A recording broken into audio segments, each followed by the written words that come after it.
এই রেস্টুরেন্টটায় সেদিন varieties kind of cuisine available থাকলেও ইন্ডিয়ান কুইজিন থেকে আমরা নিয়েছিলাম বিরিয়ানি। আর আমার আর পল্লবীর দুজনেরই ইচ্ছে ছিল সেদিন থাই কারিটা ট্রাই করব।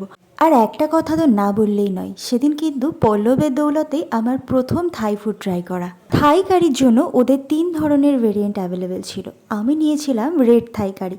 আর যেহেতু ওদের লাইভ কাউন্টার অ্যাভেলেবেল ছিল, তাই আমার পছন্দের মতো এলিমেন্ট দিয়েই আমি বলেছিলাম রেড থাই কারিটা তৈরি করতে। আর পল্লবের পছন্দ ছিল গ্রিন থাই কারি। তবে দুজনেরই কিন্তু প্রেফারেন্স একই ছিল, আমরা চিকেন, শ্রিম্প, ব্রোকলি আর জুকিনি দিয়ে পুরো থাই কারিটা বানিয়ে দিতে বলেছিলাম। লাইভ কাউন্টারে থাই কারিটা বানাতে দেখে আমার মনে হয়েছিল এতে নিশ্চয়ই ঝালের পরিমাণটা একটু কম হবে। তাই কি করব, ওদের কাউন্টার থেকে ওদের বড়া পাওয়ের জন্য যে লঙ্কাগুলো রাখা ছিল আমি সেটাই নিয়ে নিয়েছিলাম, যদি একটু টেস্টে কিছু ডিফারেন্স আনা যায়।